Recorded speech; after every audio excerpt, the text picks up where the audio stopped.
Here I have ported 500i by Empire Workshop. I've always ran stock air filters on all my 500s.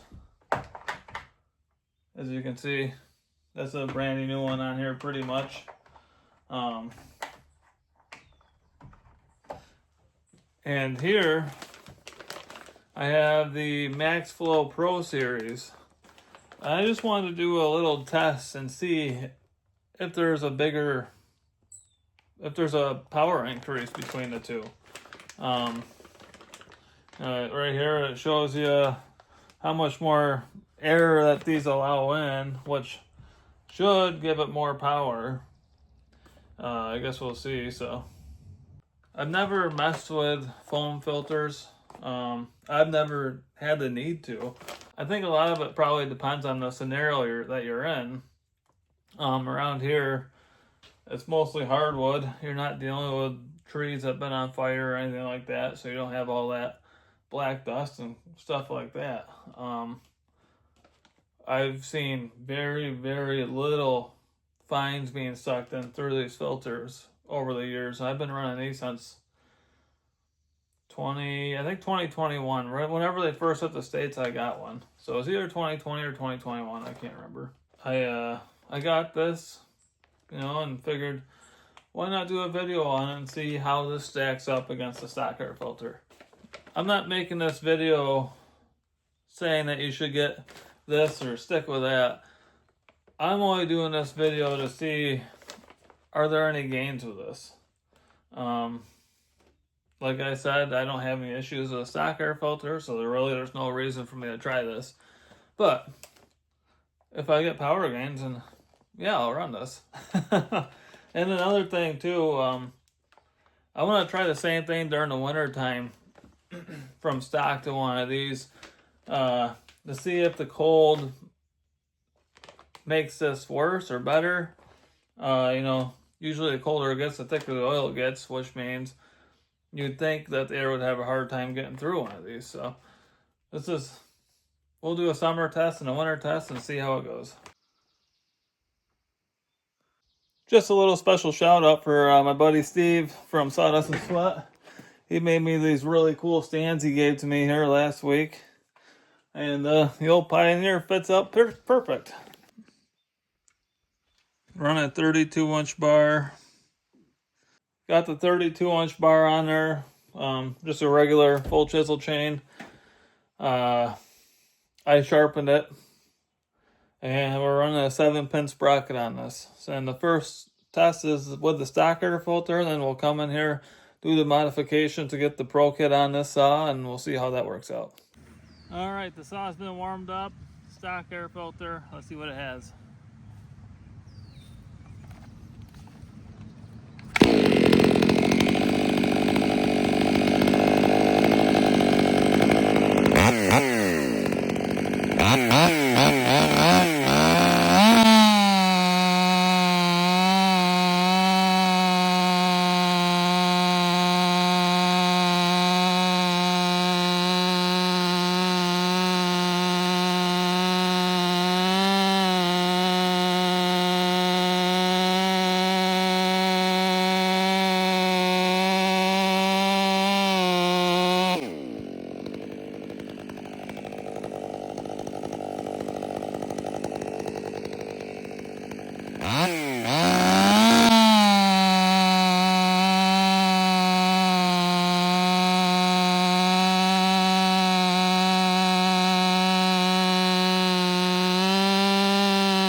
So with the stock air filter here, we averaged 23.2 and 23.4. Pretty good average. As you can tell, I didn't have the chain overly aggressive. 32-inch bar, I wasn't sure exactly how the saw was going to react, so yeah, just made it so it caught. But with this Pro Kit here, You get the new Maxflow back cover. You got the filter with the plastic housing, and then it looks like it came with a spare filter.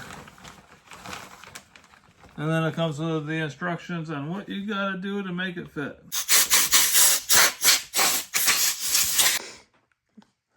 Oh, I opted not to do any trimming quite yet. I think what you're supposed to do is trim a little bit out of here, possibly. Maybe the top also. But this is for testing purposes only, and if I am more serious about running this full time, then I'll do whatever I gotta do so when the saw flexes, it doesn't hit. One thing I am gonna do is I'm gonna take this out and run it just a little bit with this filter on so the saw can adjust to this new filter. I'm sure it probably only takes a couple seconds, but you know, just for my personal needs, I feel like I should probably run it a little bit anyways to make sure it adjusts to this new filter. One thing I could tell already is the throttle response seems to be a little more snappy than the stock filter. The stock filter, you can almost hear it, you know, like burp for air, or this one's, I mean, just like that.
Weekend Warrior stopped over, and one thing he brought up is how hard these things pull.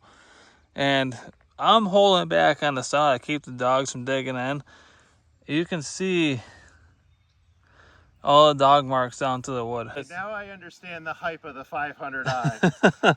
That's why it's so hard for me to go cut with anything else, you know. It's just, Yeah, because this thing, like, especially like the two 500s here, when you're falling with them, man, the gobs of power that these things put out, the torque. oh yeah, because like when you're going down through, like if you can see, like if you look right here, you can see how hard like it was pulling. Like it's leaving like the in that it's leaving all the marks from the dogs. That's how hard it was pulling. That's crazy. There's one more I want to test, and this is just like the Maxflow replacement for the stock filter. It doesn't come with the bigger back cover or anything like that. This is just like their plug and play one. This one here, you gotta do some trimming, which I noticed when I was running it. I will need to do some trimming. But this one here, you just slap it on there and go. One thing I want to show you, you know, I made some cuts with it before the test just because I wanted to make sure that the saw was going to adjust to it properly. But this is from a few cuts. So the stock, like I told you guys, we were a little over 23 seconds. With that Maxflow Pro, we were 21.5 to 22.2 seconds. All right, so this final test, like I said, is just a Maxflow, their normal plug and play filter with no extra modifications. And we're gonna see how this one compares.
Well, you guys might be wondering, I don't really mess with 32-inch bars, but on that particular piece of wood, a 24-inch bar is just a little bit too small, and it makes the testing a real pain in the butt. I do have a 28, but I don't have any chains for a 28. The 28 actually came on a used saw I got, and the chain was shot. So when I bought my 661 years ago, I got this 32-inch bar, and you guys can tell by the paint and how much I ran it. And honestly, since I started doing YouTube, it's been ran more than any other time. All right, so we tested all three filters: the stock filter, the Max Pro, and then just their, I'm assuming, original, factory replacement. And the results were kind of surprising, actually. For the stock filter, we had a runtime of 23.4 and 23.2. The Maxflow Pro with the new air filter back and all that, 22.2 and then 21.5. And then the Maxflow, just like factory replacement filter, was 21.5 on both cuts. So pretty much the two Maxflow filters were right there with each other, and almost 2 seconds faster too, which is insane to think about, just replacing the filter. Now with just the factory replacement Maxflow, if you do get one, this is the one here. Here's the Pro version, quite a bit bigger. But if you just get the factory one where you use your same rear cover, there's 4 little nubs here that they recommended trimming off for max performance. But they all come with instructions. I think I'll probably put the Maxflow Pro back on this saw only because it has the black cover and everything else is already dyed black on this saw. And if you'd like, I can do a video showing everything that needs to be done with that. And then I'm probably gonna, once I get my Tree Monkey saw back, my 500i, I'm also gonna test the stock filter versus at least the factory filter from Maxflow on that one to see how much of a difference it makes on that saw. But anyways, I hope you guys were able to learn something from this video, because I sure as heck did. But have a blessed day, and thanks for watching.